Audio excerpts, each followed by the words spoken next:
Okay, I thought I'd talk about evolution again. I'm really getting, I guess I'm getting a few people wanting to debate some of the video stuff. Some scientists saying, "Oh, we've got proof for evolution." There's not one single evidence for evolution that stands up under scrutiny. Can I tell you that again? There is not one piece of evidence that stands under scrutiny for evolution. Okay?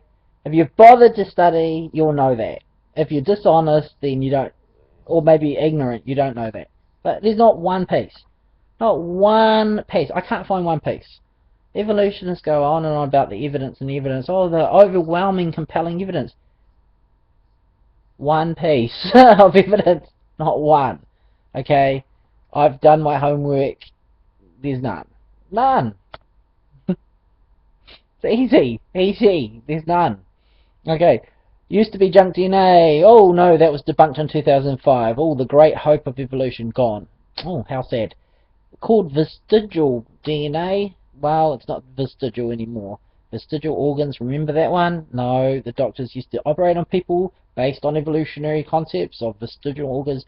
Oh well, all the 100 organs that you used to say were throwbacks of evolution. Oh no, they actually have a medical reason now. Vestigial, behind. I won't speak. Okay, so evolution's little amazing, all peppered moths, all bird beaks, little finch beaks. It's only population control. There's none. What about all the skulls, human to ape? Let's concentrate on that because we can't possibly concentrate on any other species because the problem is every species has to have these cross transitional forms which there's no evidence of. So microbiologists are saying, oh, it's because it happens internally. You only see evolution internally. You can't see that in the rock layer, and the paleontologists say, well, we can't see it in the rock layer, so there must be what's that beautiful word they use? Anyway, they've got some really new concept where they're jumping, making massive jumps in between each one. It's just like, oh yeah, okay, so now because your evidence isn't fitting the rock, the actual evidence, observable evidence isn't there, we're going to make up some fantasy story that evolution's taking massive leaps forward, but no mechanism for it. Okay, well, okay. I would say that's a theory in trouble. But microbiologists, oh yes, there's still it's internally happening, small changes, still has to outwork to some sort of fossil form in the stratus layers. Still has to be there. If you're having all these internal evolutionary changes, apparently from a reptile to a bird, there has to still be some form preserved of that happening somewhere. Okay, if it did happen at all, and it doesn't. So microbiology, you're grasping at straws. Okay, yeah, nice try. Okay, what is it? Wish I could remember that beautiful term they use. Anyway, it sounds very impressive and intelligent, but again, it's just evolution in trouble trying to save their butts. Because there's nothing. Nothing. Paleontology, fail. Microbiology, fail. Okay, it's all going down. Okay, so where's the big... DNA was supposed to be the big hope. You know what they found? The transcription process is like a zillion times more complicated than they ever imagined. The genes, they're not just reading genes one way and making proteins from it. They're reading it in both directions. They're taking parts of genes and reading parts of it and combining it with other parts and making proteins from that. They're going to different parts of the chromosomes and grabbing genes from that and reading in all different ways and combining. And who is organizing all this stuff? Where's the communication happening? It is so mind-boggling, more complicated than they could dream. And you know what that's the big problem for them. It's so damn complicated for them. They haven't got a mechanism for it. The mutational work with fruit flies has proven fruitless. It's a bit funny. Bacteria evolution. Have we seen this big, massive bacterial evolution? They put it through trials, generations, because it's got a very fast life rate, lifespan. So you can say fruit flies. Yay, we can go through generations of fruit flies and simulate, by doing mutational radiation, all the stuff on the fruit flies, we can simulate and actually experimental simulations see is the fruit fly is going to evolve, is the mutations going to add up, and is there going to be some adding up with fruit flies or mutations at some time over. They're saying 100,000 generations for humans, so they did 100,000 generations with fruit flies, and no evolution. Given the same context, okay, can humans evolve within 100 generations? No, fruit flies can't. So why should we believe humans can? When we can't, it's just not happening, guys. Okay, so the microbiology, paleontology, hydrology, okay, physics, is physics in its favour? No. Oh, but what about the light across the galaxy, the background microwave, background radiation? Oh, how do you prove that? Look into time dilation theory by Russell Humphreys and actually look at what you can do with physics. You can have a 6,000-year-old universe easily with physics, and it's all maths. It's all there. Ooh, no surprises. You just have to change some of the assumptions, as in no center of the universe, bounded universe, etc., etc. That it's not endless and goes on infinitely, like the Big Bang Theory actually had to have in its formula. That there is actually an edge, a boundary. Okay, so you think the common person doesn't know that Big Bang Theory had no edge or end. I mean, and they probably would think, what? Of course there's an end to the universe, there must be. Okay, but so there's some really ridiculous stuff put in there. And Hubble, had to jump through rings to try and explain why he thought, from observation, why the redshift was happening all around the planet. And I've heard the university lecturers go on, and the professors, oh yes, we can prove it by this and this, and their theories fail big time. Just scrutinise them and they fail. Yes, so you can't look from one side of the universe to the other side and see red shifts in all directions. No, because you'll see the shifting of the galaxies towards you, so they're big blue shifting. So, again, stellar evolution. What about light? Oh, everyone goes, whoa, it's impossible. You're insane to think 6,000 years for the universe. That's insane. Time dilation. Gravity affects time. Massive gravity on time slows it down. Now we know this. We can observe it with atomic clocks. Even on our world we can have atomic clocks and prove gravity is slowing down time. Now, Einstein was going on about acceleration and slows down time and all that sort of stuff. Well, so does gravity. So you've got all these effects. You've got acceleration in the creation of the universe. You've got gravity from the outer to the inner, with different time taking place right through the whole thing. If we are situated like Hubble was actually showing as evidence, but couldn't come to that conclusion because it went against everything he believed, shows we're near the middle. We are in a time bubble almost. We're in a high gravity part of the universe, which means our time is greatly probably distorted from the outer, not a less gravity part of the universe. Does that make sense, gentlemen? Does that give us time for distant light to get here? Let's think about that for a second. Oh, that can't happen, that can't happen. Think about it for a second, okay? Just use a little bit of common nous. Okay, you're saying, if you're an evolutionist, let's poke some holes in this stellar evolution, because you guys... You always are, that's ridiculous, crazy, but let's poke big holes in your theory. If I look across the universe, you're saying I can't see that star because it takes billions of years for the light to get to me. Otherwise, I can't see it. Okay, so what you're actually seeing is a snapshot of the past. Is that correct? Am I right?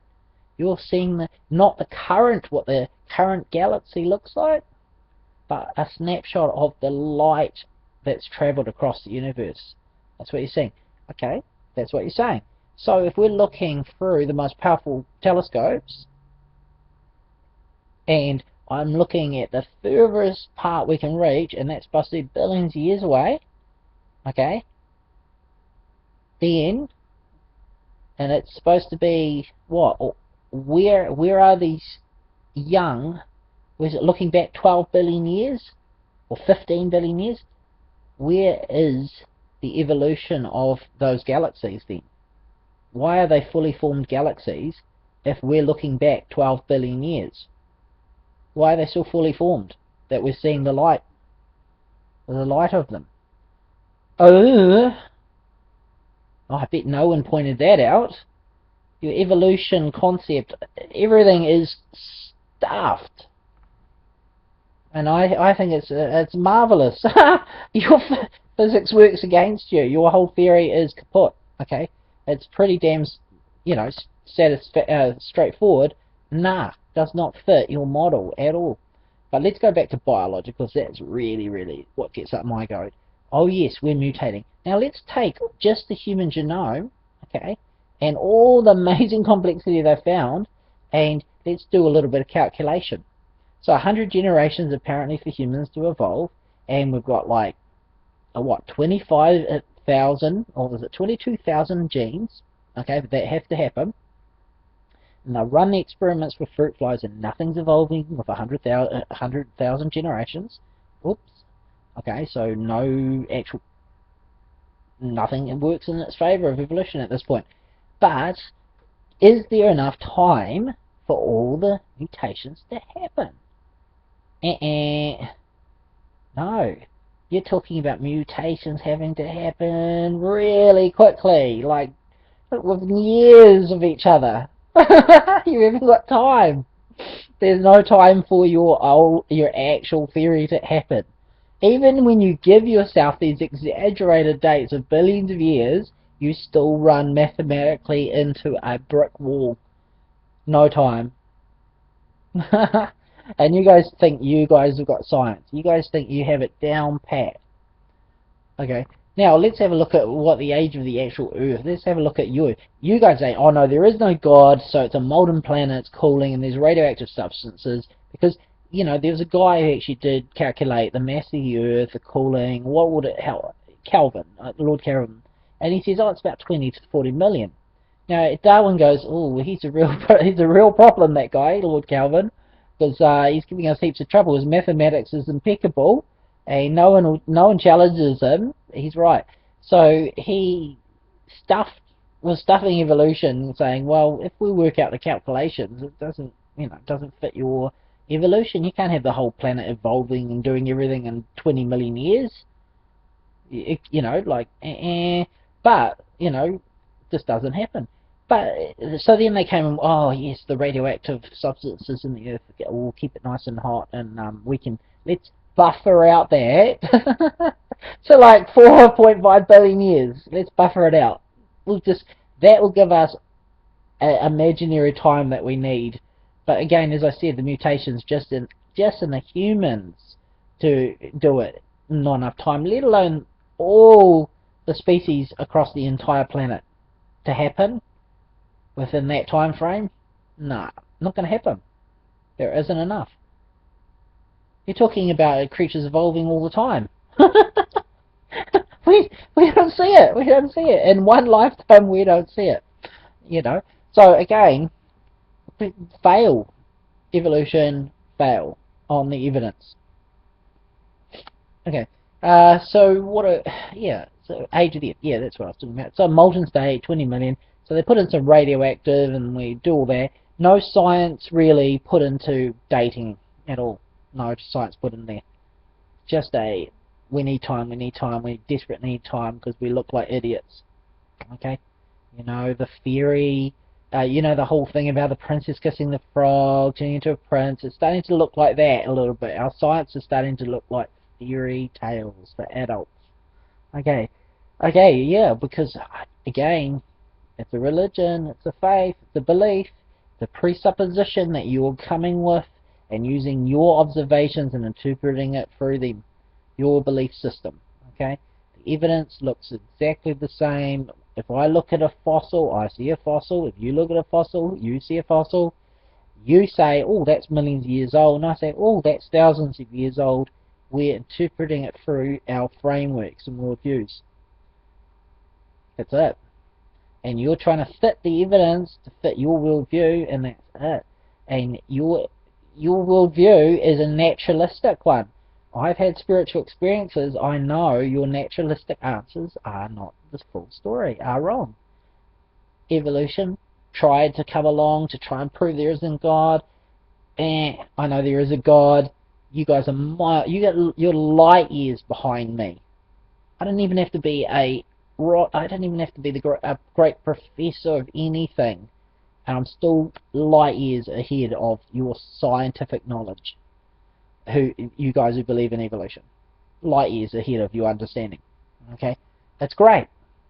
Am I arrogant about it? No, the Bible's got it written in black and white. Even the most simple-minded person can read it and be light years ahead in understanding how things actually have worked on this planet. Okay, so what about the ages? So they try.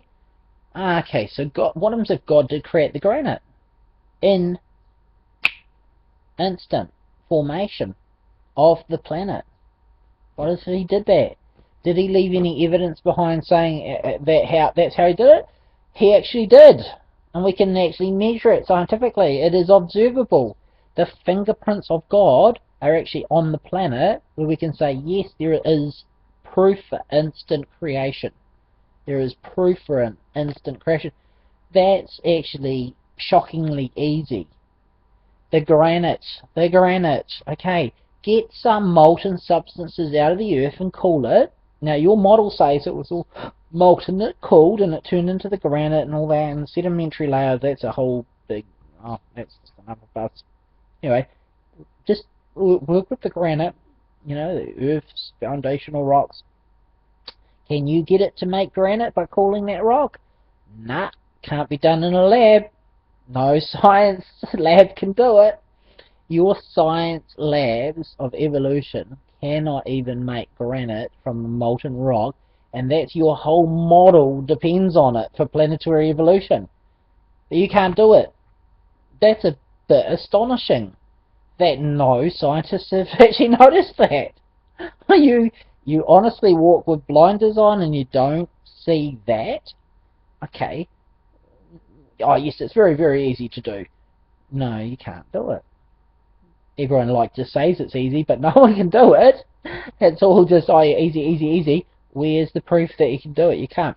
Now, the thing is, with granite, they've found radiohalides, which are burn marks from radioactive substances, and they create burn marks in the rock as they decay, and they've found them from uranium, they've found them from different substances, they've found them from plutonium. Now, plutonium has a 3-minute lifespan, half-life.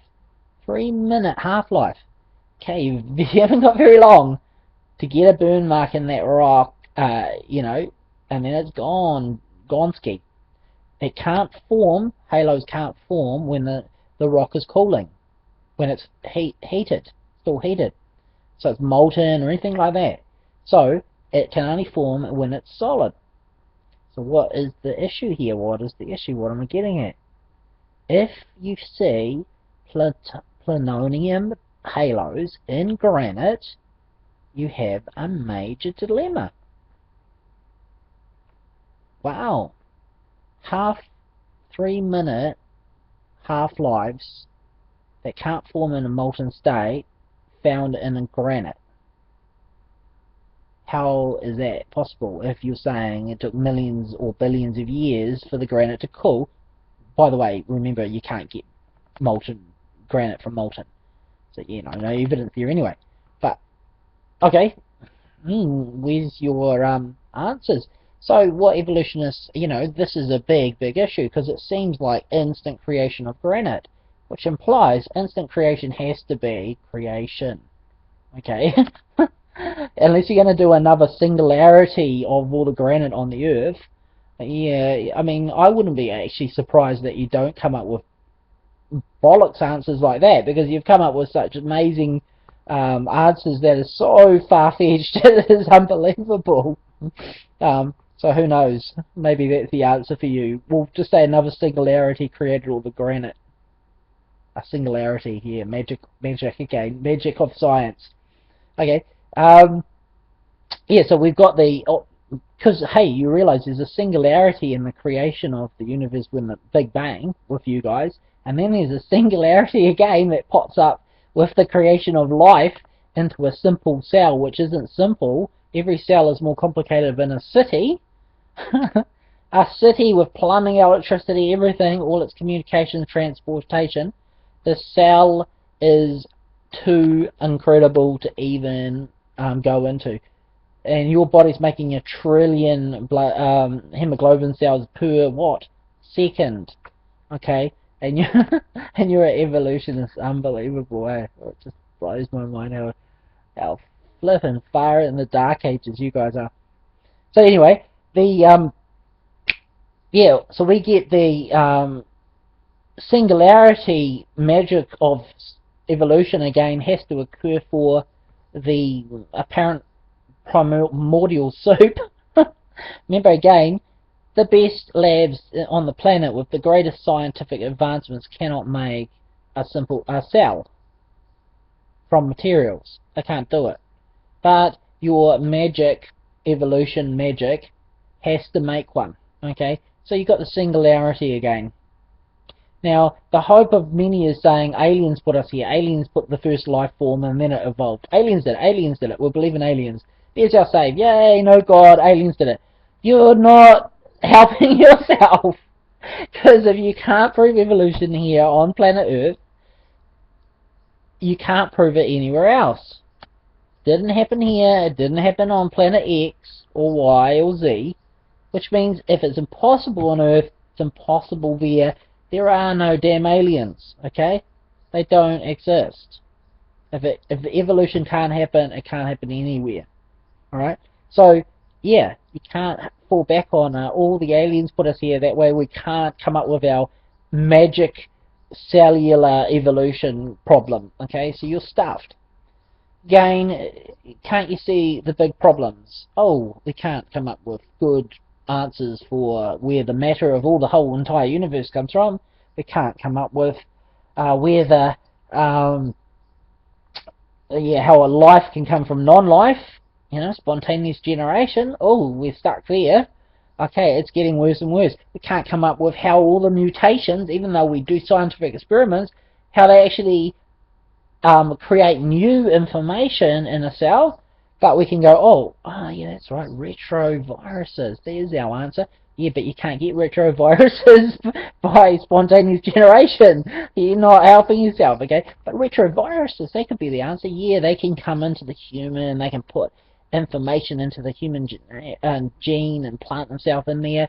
Yeah, but let's look at our apparent ancestry and see if any of them have our genes. Like the genes of what that we're supposed to have, going back. No, it's missing. Oh, surprise, surprise. What about ape? Oh, we're so close to ape. It's like 1% difference or something, apparently. Well, what about the findings where the ape, the chimpanzee genome is 12 to 13% larger than the human genome? 1% difference, but there's a 13% difference in size. I think there's a lot of acrobatic mathematics going on here. Okay, very acrobatics of and falsehood. Okay, I think there's like garbage stats being chucked out there. That's what I think. Okay, yeah, similarities in bone structure, similarities in lots and lots of stuff, but incredible massive differences, 16% in actual genes. Okay, and 1% difference. You guys are a joke. Okay, so there's a lot of other stuff. Yeah, but what? I mean, let's bag it. Instant creation with halos in there, in our actual rocks that we can observe and see.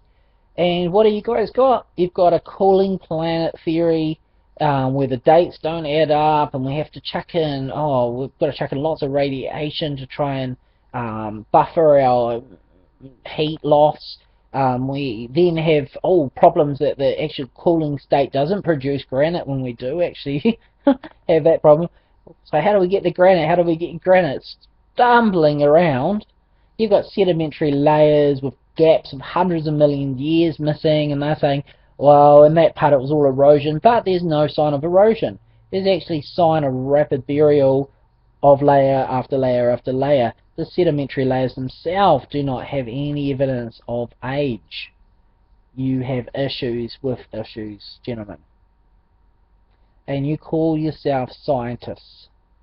I call you religious fanatics. That's what I call you. I call you religious fanatics who won't wake up to real evidence. Religious fanatics who will walk around with blinders on, only saying there's only a natural world, there's only a natural world, please don't believe in God, and all the evidence to the contrary is screaming you in the face. Yeah.